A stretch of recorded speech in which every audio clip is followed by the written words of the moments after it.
Bismillahirrahmanirrahim. Assalamualaikum warahmatullahi wabarakatuh. Salam sejahtera untuk kita semua. Perkenalkan, nama saya Suharman. Saya salah satu dosen program studi agroteknologi Fakultas Sains dan Teknologi Universitas Muhammadiyah Nrekang. Pada kesempatan ini saya akan menyampaikan aktivitas pernyataan diri dosen dalam unjuk kerja Tridharma Perguruan Tinggi atau PDD UKT PT, khususnya bidang pengajaran. Salah satu mata kuliah yang saya ajarkan pada program studi agroteknologi adalah dasar-dasar agronomi. Teknik pembelajaran mata kuliah ini yang saya lakukan adalah DIA. Teknik ini akan memberikan kesempatan kepada mahasiswa agar lebih interaktif dalam membangun kemampuan kognitifnya mereka dalam kelas. Adapun OTLP yang saya sampaikan pada kesempatan video ini adalah yang pertama itu identitas mata kuliah, yang kedua deskripsi mata kuliah, yang ketiga CPL Prodi yang dibayangkan pada mata kuliah, yang keempat capaian pembelajaran mata kuliah dan subcapaian pembelajaran mata kuliah, yang kelima sistem pembelajaran atau metode perkuliahan, yang keenam materi pembelajaran, yang ketujuh sistem penilaian, dan yang kedelapan rekaman video proses pengajaran. Identitas masa kuliah, nama mata kuliah yang saya ajarkan adalah dasar-dasar agronomi semester yang diampu oleh semester ganjil atau semester 1. Kode mata kuliah PAT 071301. Status mata kuliah ini adalah wajib, bobot SKS 3 SKS. Pengampu Suharman SPMP, program studi agroteknologi. Yang deskripsi mata kuliah ini diberikan pada program studi agroteknologi, merupakan mata kuliah wajib semester 1 yang membahas bagaimana peranan tanaman dalam kaitannya dengan kajian agronomi atau budaya tanaman dengan menjelaskan peranan produksi bidang pertanian untuk kebutuhan pangan dan non-pangan dalam kehidupan manusia. Adapun CPL Prodi yang dibayangkan pada mata kuliah ini adalah P1, bagaimana mereka menguasai pengetahuan dan teknologi budaya yang efektif dari produksi, panen hingga pasca panen dalam sistem pertanian serta mampu menyelesaikan masalah pertanian yang berbasis ilmu dengan penelitian yang benar dan tepat guna. KK1 mampu menerapkan teknologi budidaya tanaman yang berorientasi pada peningkatan produksi, efisiensi kualitas, dan berkelanjutan yang dilandasi pada penguasaan ilmu-ilmu dasar agronomi, pemulihan tanaman, perlindungan tanaman, ilmu tanah, sosial ekonomi pertanian sesuai dengan GAP, Good Agricultural Practice.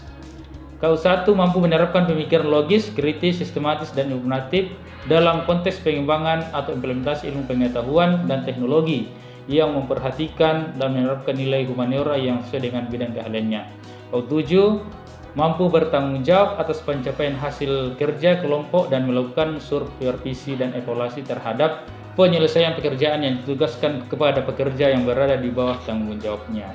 Kemudian, capaian pembelajaran mata kuliah atau CPMK, mahasiswa diharapkan mampu menguasai konsep budidaya tanaman atau agronomi dan penerapannya dalam produksi pertanian secara berkelanjutan.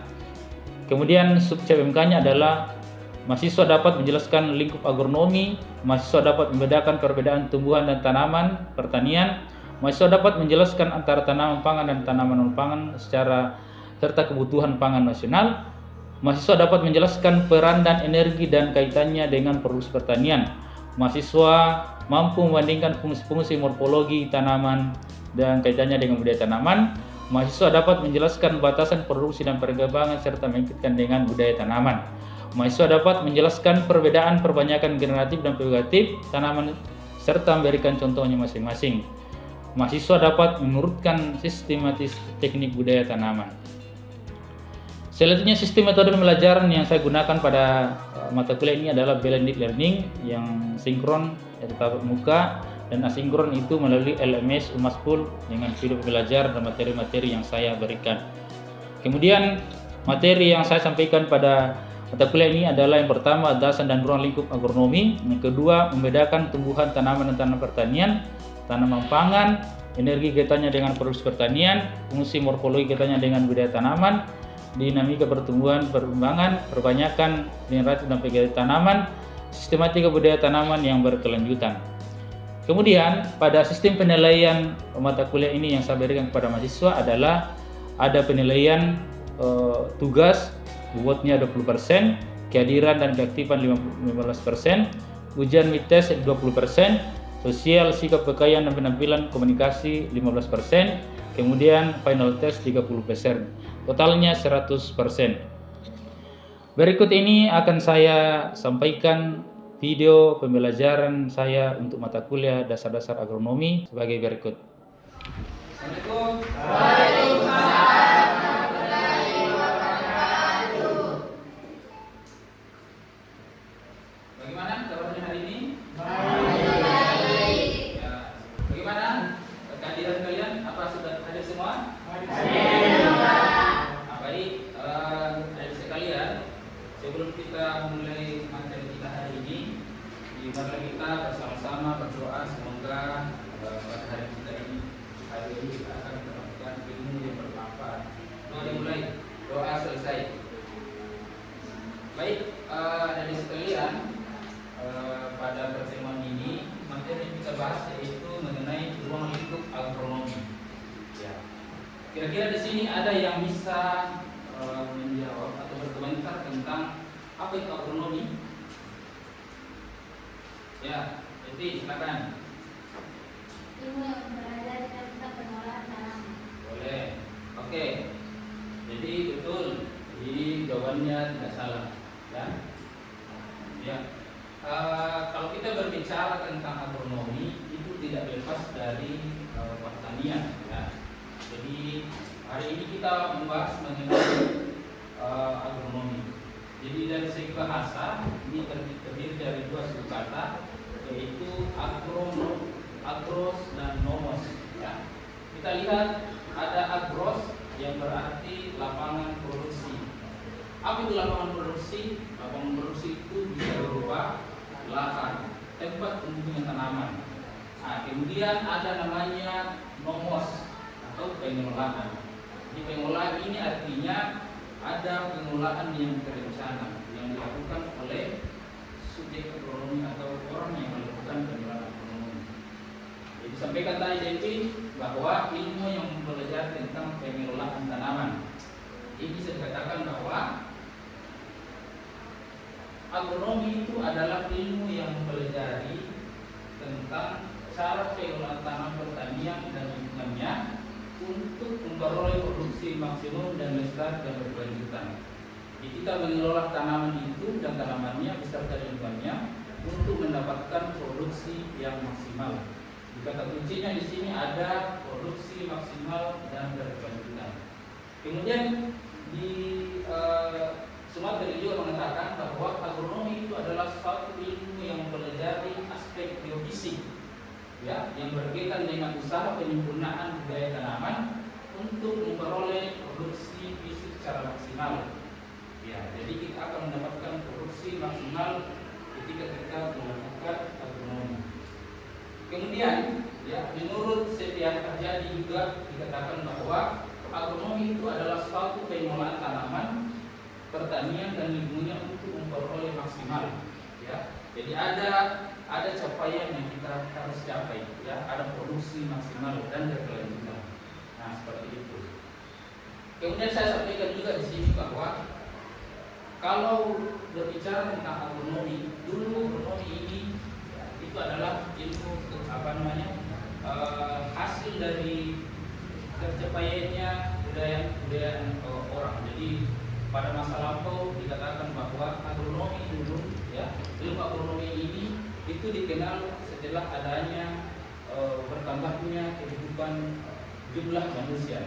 Jadi dulu itu orang-orang itu dia menanam, kemudian dia berpindah dari satu tempat ke tempat lain. Jadi salah satu kenapa agronomi ini karena banyaknya manusia, sudah banyak manusia, kemudian kebutuhan pangan sudah mendesak, dan akhirnya agronomi ini lahir, ya, menjadi suatu ilmu yang mempelajari bagaimana teknik budaya.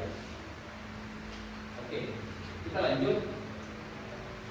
Nah, ada 3 hal yang mesti diperhatikan ketika kita belajar tentang agronomi. Yang pertama itu adalah ada lapangan produksi. Ya. Nah, lapangan produksi ini berkaitan dengan lingkungan tanaman. Ya. Lapangan produksi ini berkaitan dengan lahan, ya, berkaitan dengan tempat tumbuh tanaman ataupun berserta dengan tidak dikatakan dengan greenhouse dan sebagainya, itu merupakan lapangan produksi. Kemudian ada faktor kedua yaitu pengelolaan atau manajemen. Siapa yang berperan untuk jadi pengelola dalam agronomi kira-kira? Petani. Ya, petani, ya manusia ya. Nah, kemudian ada produksi, ada target, ya, ada target yang dicapai. Produksi yang dicapai itu ada mencapai maksimal. Kalau kita kaitkan dari 3 dimensi ini, ada lapangan produksi, ada pengelolaan manajemen, dan ada produksi yang maksimal. Jadi ini adalah 3 yang saling berkaitan untuk mencapai produksi yang maksimal. Jadi seperti itu. Kalau misalnya muncul pertanyaan, bagaimana Pak kalau misalnya tidak ada pengelolaan, apakah ini bisa dikatakan dengan agronomi? Tidak. Ya, tidak. Karena ini adalah bagian yang saling berkaitan. Ya. Kalau misalnya tidak ada lapangan produksi, apakah itu bisa dikatakan dengan agronomi? Tidak. Ya, tidak. Jadi ini semua. Jadi ada lapangan, ada lahan untuk menanam, kemudian ada pengelola, ada produksi maksimal yang ingin dicapai. Nah, seperti itu. Jadi, kemudian unsur-unsur yang ada dalam agronomi, ya. Yang pertama itu adalah fokus agronomi yang kita katakan tadi, ya. Ada lapangan produksi atau sebidang tanah, toba, ya. Ada pot, ada gelas plastik, dan letak alamiah maupun buatan. Jadi seperti itu. Jadi kalau misalnya fokus agronomi itu seperti lapangan produksi, sebidang tanah, atau misalnya di pot, ya, atau di greenhouse dan sebagainya, itu adalah fokus produksi, fokus agronomi. Kalau ada yang bertanya, kalau misalnya di lahan-lahan di pekarangan rumah, apakah itu termasuk dengan agronomi? Fokus agronomi? Ya, masuk. Kemudian sarana agronomi. Nah, sarana agronomi ini berkaitan dengan pengolahan, penyimpanan ataupun pengangkutan penyuluhan kegiatan kelompok. Ya. Jadi sarana agronomi ini berupa sarana produksi atau bisa dikatakan dengan saprodi. Ya. Apa-apa itu? Ya, mungkin kalian punya pengalaman dengan orang tuanya yang bekerja sebagai petani. Kira-kira yang menjadi sarana produksi atau pertanian yang kita lihat, coba ada yang bisa bertanya, ada yang bisa menjawab.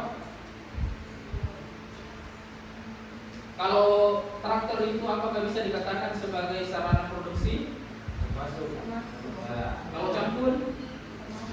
Ya, masuk. Jadi semua yang berkaitan dengan sarana produksi untuk meningkatkan produksi hasil pertanian kita, itu yang dikatakan dengan sarana produksi.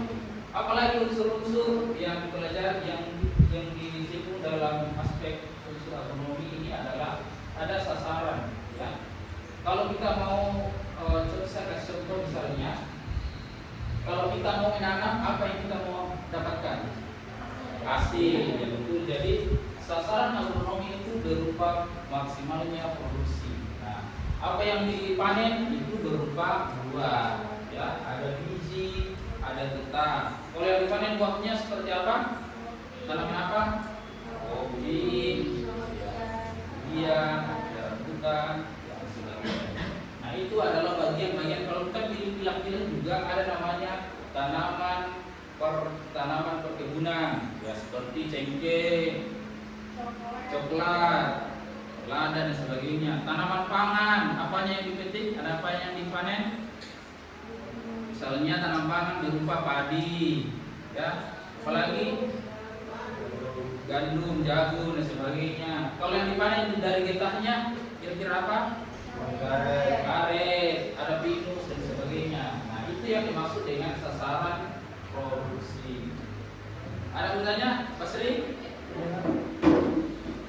Terima kasih kepada Bapak dalam kesempatan saya untuk bertanya. Saya juga bertanya apakah agronomi sudah masuk dalam pertanyaan yang diberikan, karena di sudah dunia terdapat penelitian bahwa agronomi adalah terdapat kata lestari dan berkelanjutan, sedangkan pertanian di Indonesia itu masih bergantung pada pestisida. Sedangkan apakah pestisida ini kan merusak tanah dan itu sudah tidak termasuk dalam pertanian berkelanjutan. Jadi saya ingin apakah agronomi ini sudah diimplementasikan di Indonesia?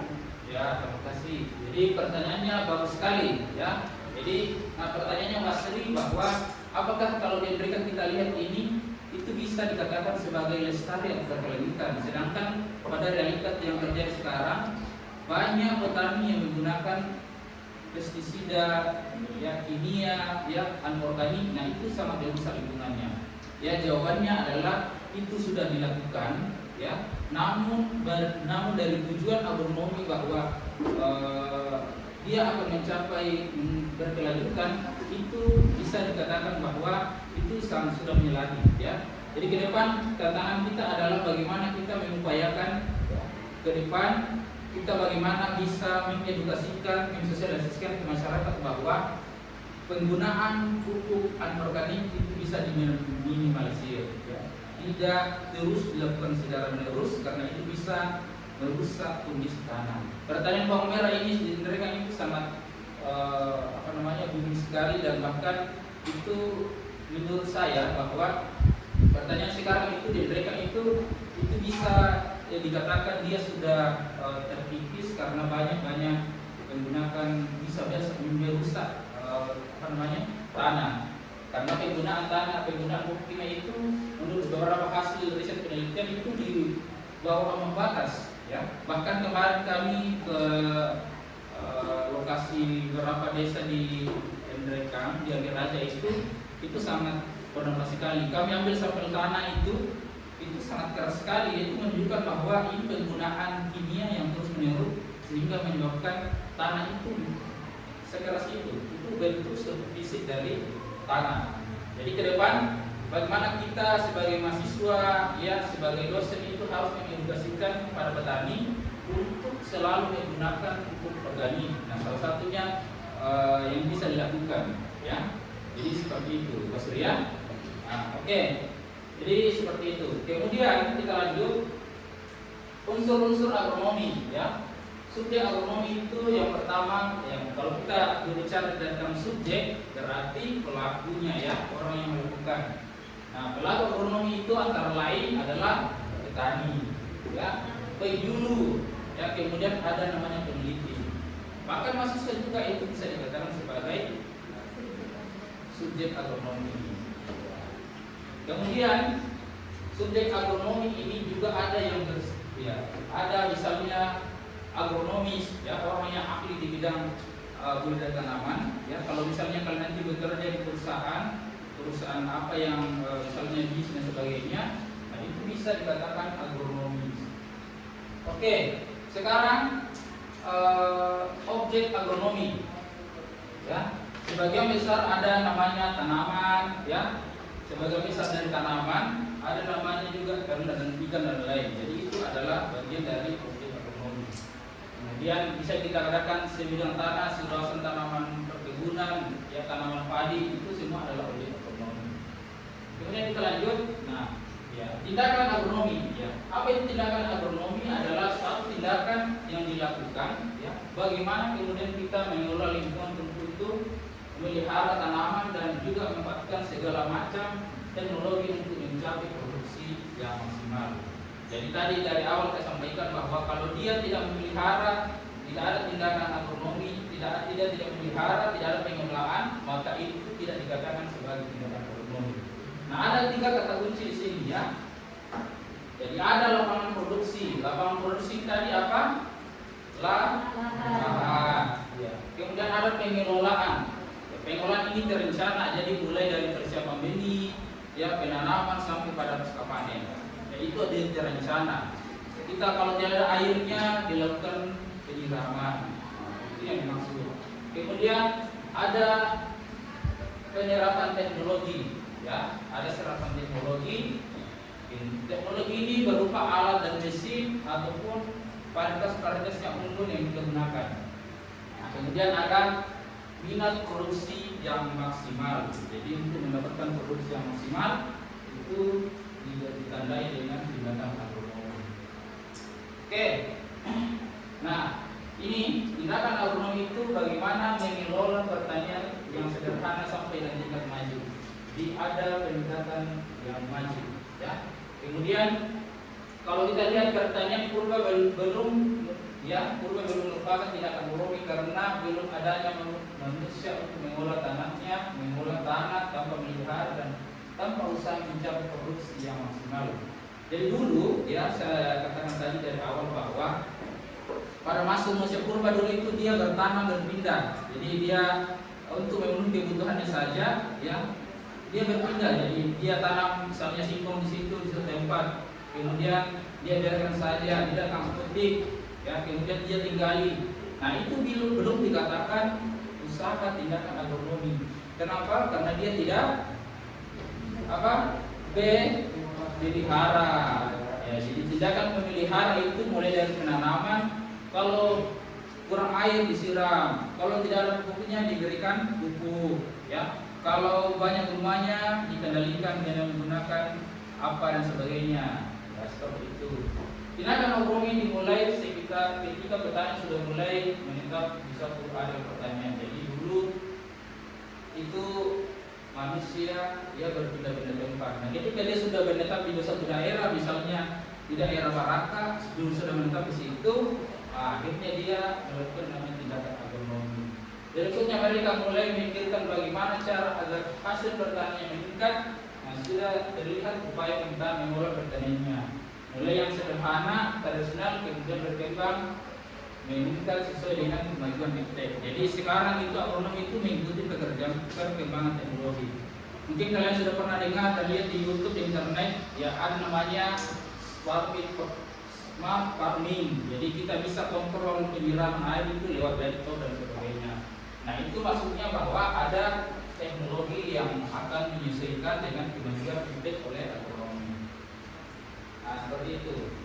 Nah, kemudian ya aspek agronomi. Jadi ada 3 hal yang perlu diperhatikan dalam aspek agronomi. Aspek kemuliaan, ya. Aspek kemuliaan ini bagaimana kita usaha untuk mengubah susunan genetik tanaman baik individu maupun secara bersama-sama dengan mendapatkan tujuan tertentu. Jadi aspek kemuliaan tanaman ini biasanya itu dilakukan bagaimana kita mendapatkan varietas-varietas yang unggul, varietas yang tahan terhadap hama dan penyakit. Nah itu yang dilakukan. Di dalam agronomi itu dia belajar tentang aspek agronomi. Nanti kalian di semester atas, semester 4, 5 ke atas itu kalian belajar tentang kemuliaan tanaman. Kemudian apa lagi? Ada namanya fisiologis tanaman. Kalau kita berbicara fisiologis berarti tanaman ini diartikan bagaimana cabang ilmu belajar tentang metabolisme tanaman. Jadi kita pelajari bagaimana itu tanaman. Ada namanya tanaman kem, ya. Nah, jadi tanaman ini ada namanya tanaman C3, ya. Ada namanya tanaman C4, ada namanya tanaman kem, ya. Apa itu tanaman C3, ya? Tanaman C3 ini adalah tanaman yang hasil produk fotosintesisnya itu biasa menggunakan itu asam fosforilserat, ya. Jadi pada produk pertama itu asam fosforilserat itu biasanya pada tanaman hasil fotosintesisnya itu pada tanaman-tanaman misalnya misalnya gandum, kedelai, kemudian ada gandum, ya. Nah, itu. Kemudian apa itu tanaman C4? Nah, tanaman C4 ini adalah produk fotosintesisnya namanya asam amilat, ya. Asam malat ini biasanya ini efisiensi penggunaan fotosintesis. Biasanya ini pada tanaman CNTU, dan sebagainya. Kemudian tanaman kem. Nah, tanaman kem ini biasanya pada tanaman yang tidak terlalu biasanya pada malam hari itu dia cahaya matahari, tapi di siang hari itu dia melepaskan asam. Jadi pada tanaman-tanaman sekulen ya, seperti anggrek, tanaman kaktus yang ada di gurun pasir. Nah, itu yang dimaksud. Jadi ini bagian-bagian yang terkait dengan aspek fisiologi. Jadi itu bisa dibicarakan dibagi tiga ya. Jadi kalau kita berbicara fisiologi, bagaimana itu tanaman mendapatkan cahaya matahari, ya, unsur-unsur bagaimana di berfotosintesis, metabolisme kebutuhan haranya. Nah, itu yang dipelajari dengan aspek agronomi. Kemudian aspek ekologi. Nah, apa itu aspek ekologi? Ekologi tanaman ini adalah ilmu pelajari bagaimana hubungan timbal balik antara tanaman dengan lingkungannya. Jadi antara tanaman dengan lingkungannya, baik itu antara tanah, ya, dan misalnya iklim, ya. Oke, selanjutnya, nah, jadi secara kesimpulan bahwa lingkup agronomi itu adalah mencakup pembelian tanaman. Ya, pembelian tanaman tadi berkaitan dengan genetiknya, bagaimana kita menyusun usaha-usaha yang dilakukan oleh peneliti, usaha-usaha yang dilakukan oleh pemerintah, bagaimana menciptakan varietas-varietas unggul. Kemudian ada teknologi benih, ya. Teknologi benih, bagaimana benih-benih yang unggul, ya, bagaimana kita kelola benih-benih yang dormansi itu bisa dikolokasikan dalam pelabuhan. Nah, seperti itu. Kemudian ada manajemen tanaman, ada usaha upaya untuk bagaimana mengelola tanaman itu sehingga dia akan produksi dan maksimal. Ya. Kemudian teknik budidaya. Teknik budidaya itu mulai dari persiapan lahan sampai pada pasca panen. Ya. Teknik budidaya ini bisa kalian lihat bahwa mulai dari persiapan benih, ya, persiapan benih, kemudian penanaman, ya, pemeliharaan, penyiangan, kemudian penyiraman, panen, pasca panen, itu adalah teknik budidaya. Kemudian ada pengendalian hama dan penyakit, ya, ada pengendalian hama dan penyakit, ya, bisa dilakukan dengan pengendalian secara mekanis atau fisik, ya. Bagaimana itu? Ya, secara langsung mengambil tanaman yang terkena hama atau menggunakan alat, ya, secara fisik. Kemudian ada pengendalian secara biologis, ya, menggunakan musuh alami. Ada pengendalian atau menggunakan teknik herba dan sebagainya. Kemudian ada pengendalian secara kimiawi, ya. Apa itu kimiawi? Yaitu menggunakan bahan-bahan kimia. Misalnya menggunakan pestisida. Kalau misalnya kita mengendalikan gulma, ya, ini tadi pemberantasan gulma itu dilakukan dengan menggunakan racun kontak atau sistemik. Apa contoh? Contohnya racun yang sering digunakan oleh orang tua di rumah atau kalian? Gramoxone. Nah, itu adalah salah satu cara memberantas gulma. Oke, jadi sekarang kita kasih tugas. Jadi nanti tugasnya dikumpul sebelum pekan depan, dikirim lewat email saya. Nanti kalau kalian akan mereview pembelajaran kita hari ini, ya, ditulis tangan dan diketik dan dikirim ke email saya. Mengapa agronomi perlu dipelajari? Kenapa harus kita belajar agronomi? Jadi nanti ya silakan dilihat emailnya, dipoto. Silakan foto email saya, nanti dikirim. Saya kira cukup pertemuan kita hari ini. Sekian, assalamualaikum warahmatullahi wabarakatuh. Waalaikumsalam warahmatullahi wabarakatuh.